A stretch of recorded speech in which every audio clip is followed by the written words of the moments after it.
નમસ્કાર દોસ્તો, વિડીયોમાં ફરી એક વખત તમારું સ્વાગત કરું છું।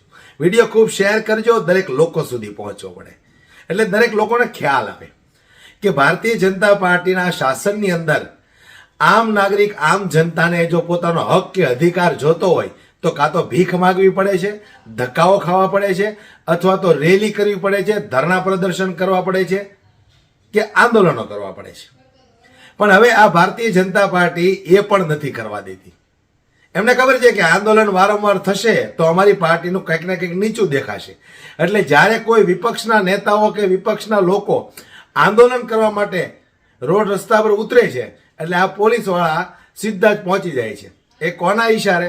ભારતીય જનતા પાર્ટીના નેતાઓના ઈશારે। એટલે મારે એટલું જ કહેવું છે દોસ્તો, ક્યાં સુધી આ બધું આપણે સહન કરીશું? આપણે આપણા હક જોતા હોય તો કાં તો ભીખ માગવી પડે, કાં ધરણા પ્રદર્શન કરવા પડે, કાં રેલીઓ કરવી પડે। તો એવી જ આજે એક ઘટના હું તમને બતાવવા જઈ રહ્યો છું। આમ આદમી પાર્ટીના પ્રવીણભાઈ રામ, જેમણે એક અંડરબ્રિજની અંદર એટલું પાણી ભરાયું કે ત્યાંથી વાહનોને ચાલવું મુશ્કેલ બની ગયું, એટલે એમણે એક નાવડી મગાવી, નાવડીની અંદર બેસી અને વિરોધ પ્રદર્શન કર્યો। હવે તમે જુઓ, આ નાવડીની અંદર બેસીને વિરોધ પ્રદર્શન કરતા હતા, એમાંય ભારતીય જનતા પાર્ટીથી ન જોવાયું એટલે તરત જ એમણે પોલીસ મોકલી। અને પોલીસ મોકલ્યા પછી જે બોલાચાલી થઈ છે, જે બબાલ થઈ છે, સૌપ્રથમ દોસ્તો આપણે એ વિડીયો પર એક નજર નાખીએ। પણ વિડીયો તમે પૂરો જોજો, કેવી તાનાશાહી, કેવી હિટલરશાહી આ ભારતીય જનતા પાર્ટીના રાજમાં ચાલી રહી છે। તમે વિરોધ કરો તો સીધા જ પોલીસ આવી જાય, તમને ઉઠાવીને લઈ જાય। ત્યારે અહીંયા કંઈક એવું જ બન્યું છે। પ્રવીણ રામને આ લોકોએ ડિટેન કર્યા, જીપમાં બેસાડી અને તરત જ ત્યાંથી રવાના થઈ ગયા। આવો આપણે જોઈએ શું છે સમગ્ર મામલો।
નમસ્કાર મિત્રો, થોડું આગળ જાઓ।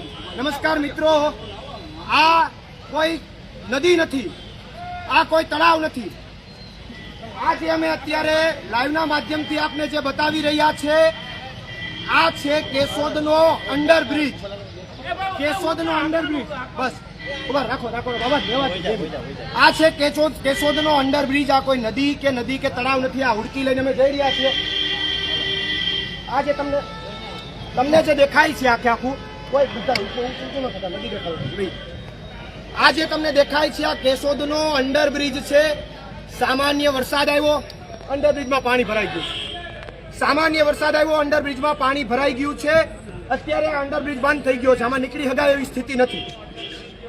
તમને એવું લાગતું હશે કે આ પ્રવીણભાઈ ને આ બધા આમ આદમી પાર્ટીના લોકો ક્યાંક નદી કે તળાવમાં હુડકી લઈને ગયા છે। નદી કે તળાવ છે જ નહીં।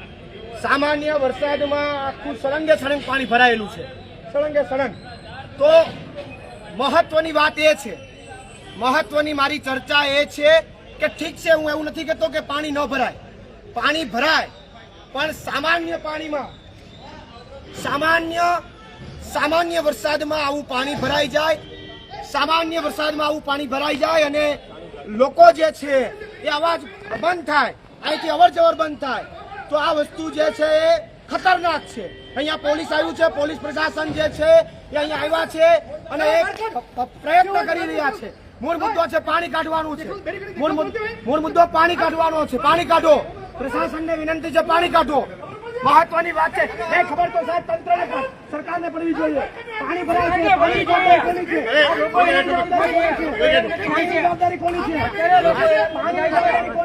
અમારી પર છે કાયદેસરની કાર્યવાહી કરજો. કાયદેસરની કાર્યવાહી કરજો. કાયદેસરની કાર્યવાહી કરજો. પાણીની જવાબદારી કોની છે? પાણીની જવાબદારી કોની છે? મોટર ખરાબ થઈ ગઈ છે. અત્યારે મારી જવાબદારી છે અહીંયા.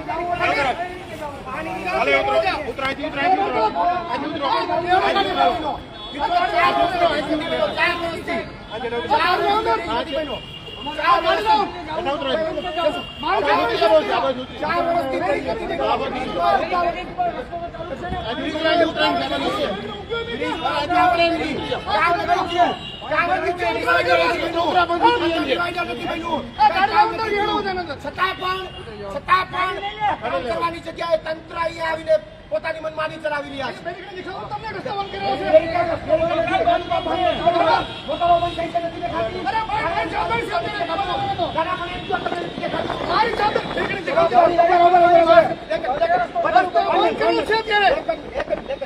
આ બ્રિજ છે, બ્રિજમાં કામ નથી થયું.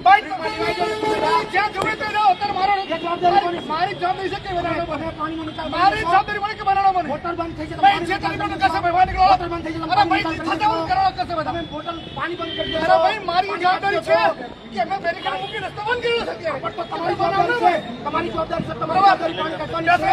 તમારી જવાબદારી પાણી કાઢવાની છે. તમારી જવાબદારી પાણી કાઢવાની છે. તોડ કરશે યારી પડતો નથી. આપણ મેં રસ્તો બંધ કર્યો છે અત્યારે. મૂળ વાત છે કે સદા લોકો હેરાન થાય તો કોણ જવાબદાર?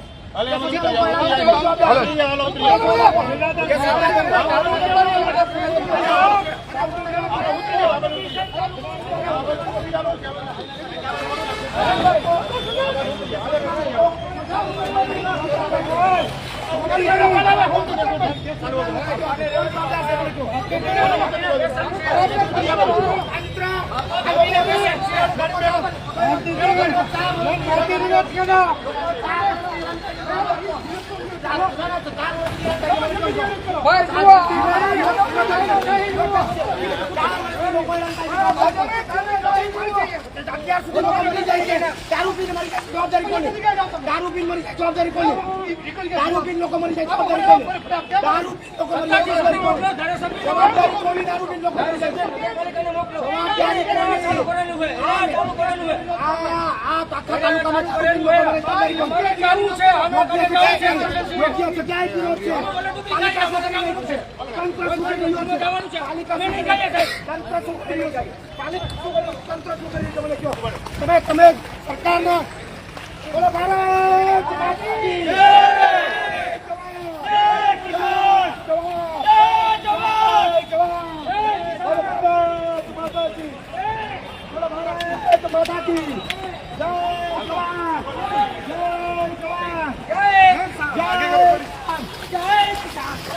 લોકોને ન્યાય આપો. લોકોને ન્યાય આપો.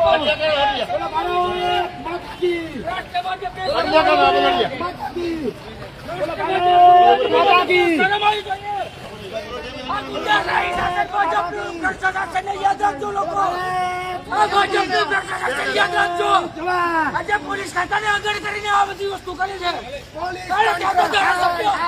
પોલીસ તંત્ર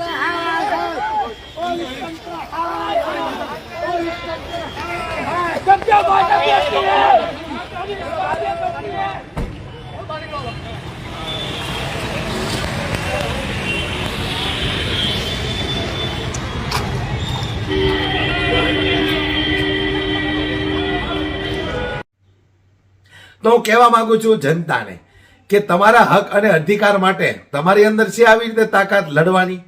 જો એક વિપક્ષમાં બેઠેલા લોકો આ સરકાર સામે ન લડી શકતા હોય, સરકાર પોલીસ મોકલીને એમને ડિટેન કરાવતા હોય અને છતાંય વારંવાર જનતા માટે આ લોકો લડે છે, તો એક આમ નાગરિક સામાન્ય માણસની અંદર છે આવી તાકાત કે સરકાર સામે ધરણા પ્રદર્શન કરે, રેલીઓ કરે? નથી કરી શકતા, કારણ કે આ લોકો સીધા જ પોલીસને મોકલી અને એમને ડિટેન કરાવી લે છે, જેલના હવાલે કરી દે છે. એટલે આમ નાગરિક કંઈક ને કંઈક ડરે છે આ સરકારથી. પણ ક્યાં સુધી દોસ્તો આપણે ડરતા રહીશું? ક્યાં સુધી? 30 વર્ષથી તો આપણે ડરીએ છીએ. આમનામ આપણી અડધી જિંદગી વહી ગઈ. આપણા બાળકો કદાચ આ ડરના માહોલની વચ્ચે જીવશે એવું મને લાગે છે. માટે સત્તા પરિવર્તન જરૂરી છે. આવનારી ચૂંટણીમાં સારી એવી પાર્ટી પસંદ કરો.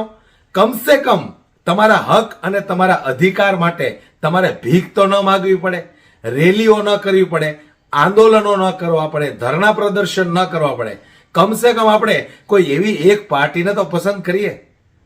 હાલ વિડીયોમાં બસ આટલું જ. દોસ્તો, વિડીયો ખૂબ શેર કરી દરેક લોકો સુધી પહોંચાડો.